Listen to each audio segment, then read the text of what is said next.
So today we're going to start with slide 79. As soon as we're done going through the slides, I will open up tomorrow's assignment. So if you guys want to get started on that, you can. I don't want to do homework. Evolution of antibiotic resistance in bacteria. Variation.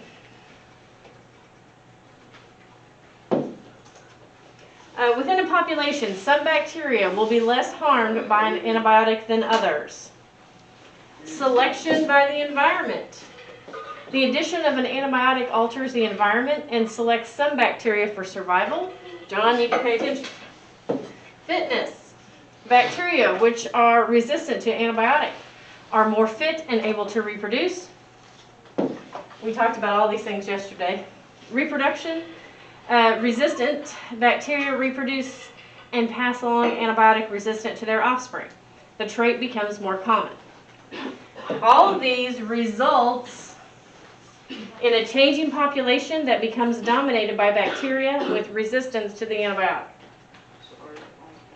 Evolution of antibiotic-resistant bacteria. When using antibiotics, we sometimes have unintended consequences. We need to limit our use to avoid this. While killing some pathogens, antibiotics also choose which commensal and mutualistic populations survive. Sometimes we accidentally select dangerous pathogens to survive.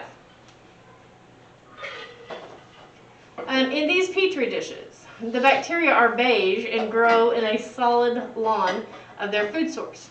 Each dish has billions and trillions of bacterial cells. This white disc carries an antibiotic. The clear part, so that area around it, is where the bacteria can't grow. What does the antibiotic do to the bacteria? What does it do? Kills it. Each petri dish has a strain of bacteria, either A or B, growing in the presence of 7 different antibiotics. Which strain has developed resistance to some antibiotics? Which one? B. Has to be. Y'all cheaters. Very good. I didn't cheat. This strain of bacteria is potentially dangerous due to its antibiotic resistance. B. True.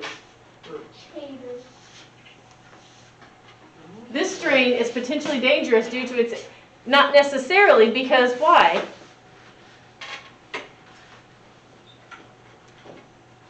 What do you think? I thought it was A. This strain of bacteria is potentially dangerous due to its antibiotic resistance. Not necessarily, because it might be a good bacteria that we don't want to get rid of.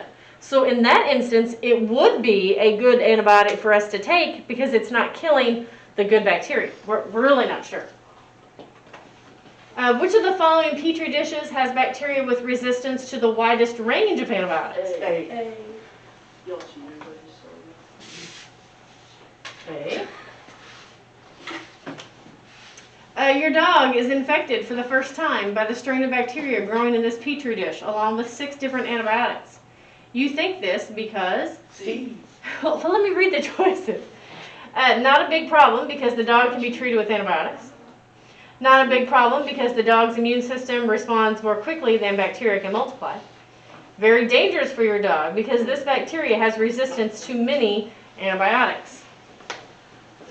And it is C, so that could be very dangerous. A person has been infected with a certain type of bacteria for the first time and becomes ill. Treatment with antibiotics does not work, and the bacteria continue to grow. What will happen next? The bacteria will, let me read, die off once the antibiotics take their full effect, stop evolving, continue to grow until the person is given an effective antibiotic, or all of the above. What do you think? C. I think it's C. So that's why if the first round of antibiotics they give you doesn't work, then they try a different kind the second time. Bacteria populations tend to evolve because there is a variation in populations of bacteria. There is a variety of selective environments. They reproduce very rapidly, or all of the above. All of the above.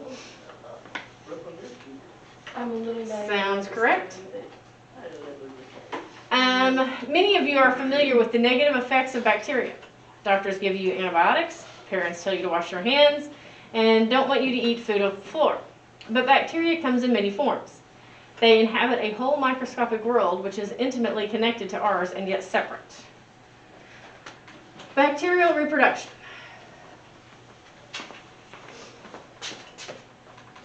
I can grow on mine. Huh? I can grow on mine. I know. I got it on candy. All right. Bacterial variation and reproduction. Two of the requirements of evolution are reproduction and variation. How do bacteria reproduce? What do? They Divide. They split into two, okay? What is the source of variation in a bacterial population then? Where does the difference come from? from the other side. Well, let's see if we can find out.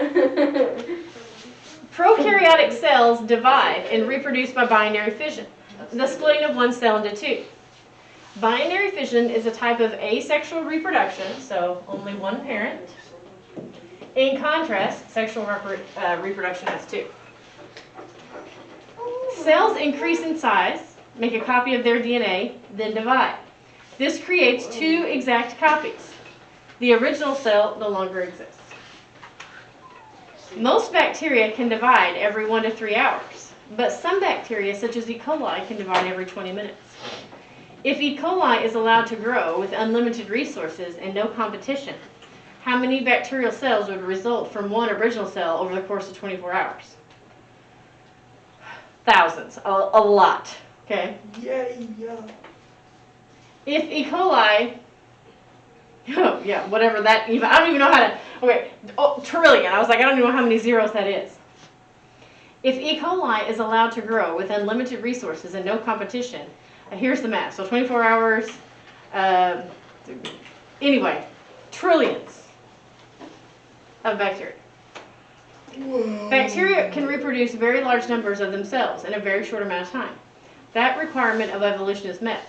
But if binary fission produces exact copies, we still don't understand where the variation comes from. Binary fission is an asexual reproduction. One parent cell becomes two identical daughter cells. So we have rapid reproduction but no variation. If this were the case, evolution could not occur. So where is this variation coming from? A major source of bacterial variation is mutation. Mutation is a type of change. Specifically, a mutation is a change in the DNA, the genetic code of an organism. A change in DNA sometimes leads to change in an organism's characteristics. Oh wait, I do want to circle that one too. Although cells are very good at making accurate copies of themselves, they still make mistakes. Everything makes mistakes. During 1% of binary fissions, bacteria are mutated. So only 1%. So of that 1 million E. coli, about 10,000 of them would have mutations. There is your new variation. It's just a very small fraction, but that's all it takes is that little bitty group then realizes, oh, if we just change this a little bit, then we can get around this antibiotic and still live. Every generation has some mutants. Most mutations will cause the cell to die. Once in a while, a rare mutation will increase a cell's fitness. A mutation could allow a cell to retain or to attain antibiotic resistance. Maybe 1 in 1 million cells will continue to grow. Like a red flower and red rose. Fast reproduction with mutations. If just a few bacteria carry mutations that will allow them to resist an antibiotic, those few will survive, reproduce very quickly, and generate a whole new population that are resistant to the antibiotic. The model shows a random mutation giving rise to a resistant cell. Within 3 generations, it had expanded in population while other variations are stable and no longer present. Sharing DNA. Bacteria can share DNA or conjugate, which is the direct transfer of genetic material between them. One cell donates DNA via almost like a sex cell sort of, and the other receives it. A bacterium with a beneficial trait such as antibiotic resistance can share it with other generations and then pass it on to new generations.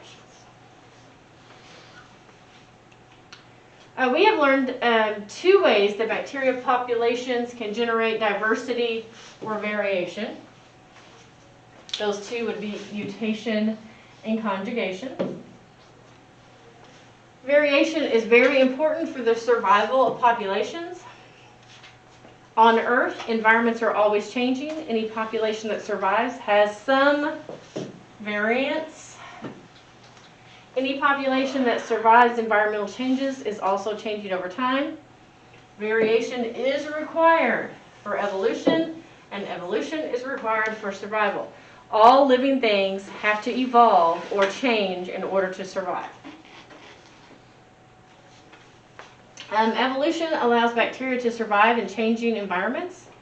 Evolution can bring life a step further. Our planet is 4 billion years old, and half of that history was exclusively prokaryotic.